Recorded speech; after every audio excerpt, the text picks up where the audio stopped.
Annie Villeneuve, bonjour. Allô, allô? On est présentement sur la scène de la Maison symphonique à la Place des Arts parce que ce soir, on rend hommage à René Claude avec le spectacle La mémoire du cœur. Et toi, d'ici quelques jours, tu n'étais pas dans la programmation du spectacle. Tu remplaces Laurence Jalbert au pied levé. Qu'est-ce qui est stimulant et un peu épeurant dans un défi comme ça? En fait, j'ai pas peur. Je suis très stimulée parce que j'ai à peine eu le temps de réfléchir. J'ai dit oui, évidemment. Et c'est ma première expérience avec l'Orchestre symphonique de Montréal. Alors, c'est ça, moi, qui me stimule, mais aussi qui me stresse un petit peu, j'avouerais, parce que c'est une première expérience. Puis, je me sens pas préparée comme je le voudrais pour m'amuser puis me laisser aller. Par contre, on m'a donné tellement d'amour ici, là, hier en répétition. On m'a tellement mise en confiance. On m'accorde un lutrin pour que je puisse jeter un œil sur les paroles si jamais j'ai un petit manque d'assurance. Donc, honnêtement, je pense que ça va être une soirée mémorable, une belle première fois pour moi. Et comment tu gères cette pression-là? Je respire. Je me sens juste chanceuse. Puis, je le fais pour deux raisons. Évidemment, la cause, évidemment. La recherche sur l'Alzheimer, mais aider ma belle amie Laurence qui pouvait pas être là, qui m'a écrit ce matin. Merci ma belle Annie, t'es fine, merci de m'avoir remplacée. Ça, pour moi, ben c'est précieux qu'on puisse entre nous se compter une sur l'autre. Alors, je le fais avec le grand sourire. Puis si je suis stressée, je me dis, ben non, t'es chanceuse, arrête. Et justement, quand il y a une pression comme ça, de livrer la marchandise rapidement, moins de temps de préparation, est-ce que tu sens des changements importants dans ta voix et dans le rendement de ta voix? Ça, moi, je suis née au monde télévisuellement de cette façon-là. Hein? Dépêche-toi, on apprend une chanson, on la fait dans 2 jours.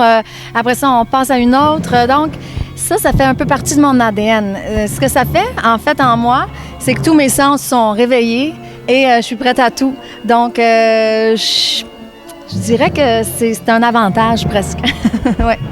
Justement, la mémorisation des textes. Est-ce que tu as des trucs spéciaux pour les apprendre plus rapidement là, quand tu as un délai aussi serré?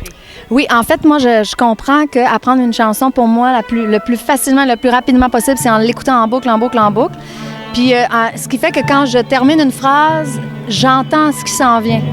Donc, c'est ça qu'il faut que j'impose dans ma tête. Fait que c'est ma façon à moi, c'est d'écouter en boucle. Vous demanderez à Léa, ma petite fille de 6 ans, c'est assez ma chanson. Elle va vous répondre oui. Elle connaît la chanson par cœur. Oui.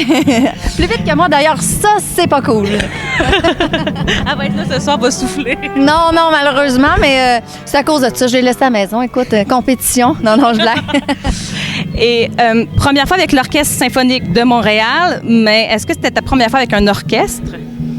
En fait, non, mais un orchestre de ce genre à la Maison symphonique, je veux dire, juste entrer ici, ça coupe le souffle. Alors, c'était impressionnant. Hier, j'avoue avoir monopolisé Adam, le chef, quelques minutes pour lui dire, bon, on entend quoi? Qu'est-ce qu'on veut vivre, là? Dites-moi, est-ce que je vous regarde, votre battement?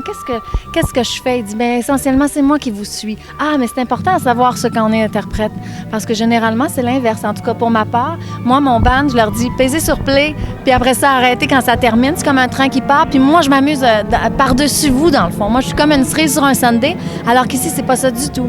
Ici, c'est l'inverse. Donc, c'est une autre façon de s'accompagner. Ici, moi, j'attends, puis lui, il attend, puis là, moi, j'attends, puis bien, on va ralentir la chanson et ça va être un désastre. Alors, cette petite conversation-là que j'ai eue avec Adam, juste avant de répéter hier, m'a mise en confiance, puis finalement, ça se passe bien. Ouais. Est-ce qu'il y a d'autres contraintes avec les musiciens? Oui. Contrainte étant... en fait, non, c'est un avantage. Au niveau technique? Au niveau technique, c'est un avantage. On a des petites boîtes de son qui nous servent de moniteur. On s'entend à peine. Et c'est parce que c'est pas ça qui est l'essentiel. C'est de sentir en arrière. En fait, c'est ça aussi. Tu sais, quand on travaille, en tout cas pour moi dans le spectacle, je travaille avec des écouteurs, des in-ear qu'on appelle. Donc, je prends ces moniteurs-là. Au lieu qu'ils soient sur la scène, ils sont dans mes oreilles. Puis je peux mettre le mix que je veux. Un peu plus de voix, un peu plus de batterie, un peu plus de piano, peu importe. Je le mets au gain que je veux. Et je m'amuse avec. Je suis donc très indépendante. Ici, pas du tout. Ici, on dépend de... En fait, ce qui est bien, c'est d'être capable de s'entendre d'ici à là. Tout simplement. Puis parce que tu as une vague en arrière de toi qui est l'orchestre symphonique qui te pousse, qui est comme une vague. Alors, il faut être capable de faire un tout avec ça, évidemment. Fait que si j'étais isolée, je chanterais que pour moi, en quelque sorte. C'est vraiment organique, en fait. C'est très technique. J'ai appris ça hier entre... entre deux lectures de texte.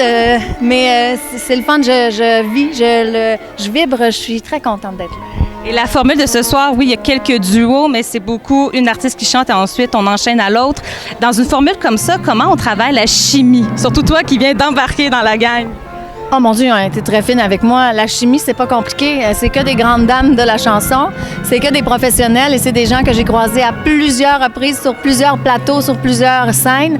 Donc, tout le monde est très, très empathique à la cause du fait d'arriver 2 jours à l'avance. Mais il y en a une, chimie. Clairement, il y en a une. Et il y en a une dans la douceur, dans le respect, dans l'espace de l'autre. C'est beau. C'est vraiment beau, ce qui se passe. Oui, vous allez le sentir ce soir, c'est certain. Et René-Claude, selon toi, quelle est sa chanson la plus marquante ou la plus actuelle? Bien, c'est sûr que la plus actuelle dans mon cas, en ce moment, c'est notre fête aujourd'hui. Oui, c'est celle que j'ai appris, qui joue dans ma tête. Je peux pas t'en nommer d'autres. Pour l'instant, c'est celle-là. Elle est imprimée ici. Et le spectacle s'appelle La mémoire du cœur parce que, oui, bon, René-Claude est atteinte de la maladie d'Alzheimer. Elle oublie tout sauf la musique dans son cœur. Selon toi, comment tu décrirais le pouvoir de la musique en général? Et ce pouvoir-là je dirais, est incommensurable parce que je trouve qu'il fait rester jeune. Il fait vibrer. En fait, c'est pas compliqué, c'est juste ça. La musique, ça vibre. Puis quand tu vibres, ben tu vieillis pas. Quand tu vibres, t'apprends. Quand tu vibres, tu t'ouvres aux autres. Quand tu vibres... Donc, c'est très beau et touchant, en fait, hein, que la musique résonne encore pour elle, mais qu'elle a perdu les visages, qu'elle a perdu d'autres capacités. Pas chanter. Mais pas chanter, mais pas la musique. Alors, vous voyez, il y a quelque chose de très basique, hein, très animal. C'est un son, ça nous fait quelque chose, puis on le ressent, puis ça nous fait vivre des choses. Anyway, des souvenirs peut-être aussi. La musique, c'est le remède pour bien des choses. Merci beaucoup. Gros merde pour ce soir. C'est gentil!